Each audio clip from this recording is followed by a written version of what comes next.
plugged the hole up for us like he's supposed to, so I thought he played well. Mike and then, or Zach and then Mike, sorry.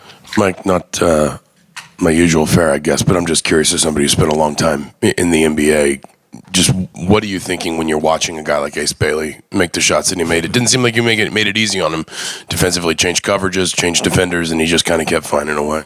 No, he's special. He's a good player. I mean, and he's young. If he continues to work, he's could be pretty special. I mean, we kind of threw a few things at him, but he made some tough shots tonight, and that's what great players do. Mike and then Jack. Was Ballo coming off the bench disciplinary related, or was it injury related? Let's just talk about it. 17 and 12. That's what I like to focus in on. He came off the bench and he got 17 and 12 for us and 2 blocks, which is fantastic. Yeah, Mike, after Malik went down early, how do you feel like the team adapted to playing without him, and do you have any sort of update on his status? Well, right now we got to evaluate him tomorrow. He couldn't come back in the game, and he's a big piece to the puzzle. He's going into this game. He was our leading scorer, so we'll evaluate him tomorrow through our medical staff and see where he is. And if he can't play, it's next man up. We just got to continue to go whoever's in uniform. Mike, I know you said after the game against Winthrop that, shooting's a funny thing, and you kind of just had to hope that the shots would start falling from the outside. To make 12 tonight after the way you played on Sunday, just what led to that turnaround? Guys stepped up. They made them, which was kind of nice to see. It's probably the most threes we've made this season so far, and I just hope it continue to be a carryover because I thought in the Winthrop game we got some good looks. We just didn't make them, and tonight guys stepped up and they knocked them down, which we're going to need it moving forward. Jim, then Mike. Mike, you had 36 points from behind the three-point line, 34 points on second chance opportunities off of 18 offensive rebounds. What led to that outburst tonight?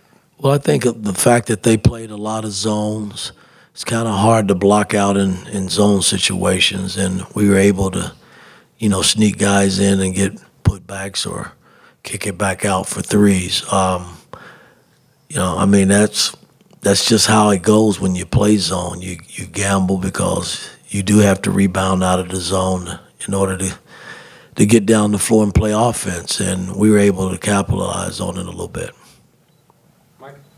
Coach, after making just 1 3 in the last game, did you handle that any way special with them, or is that just No, unspoken? like I told you guys, as a coach, every time they shoot it, I think it's going in, especially if you got the right guys shooting it, and we did in our last game. You had Gallo shooting some, and Goody and Mack. They just didn't knock them down. And tonight, they had some of those same looks, and they put it in the hole, which is kind of nice to see. Zion?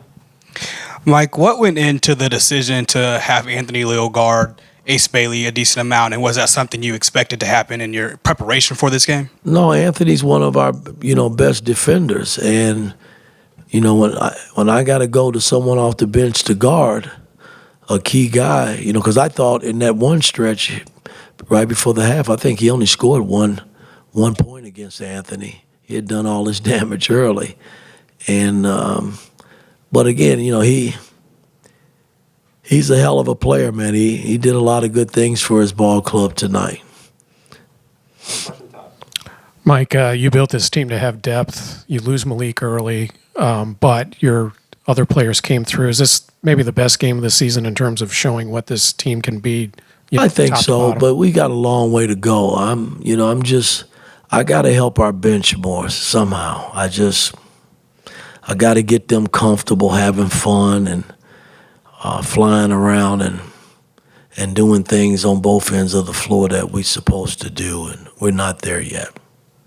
Thanks, Coach.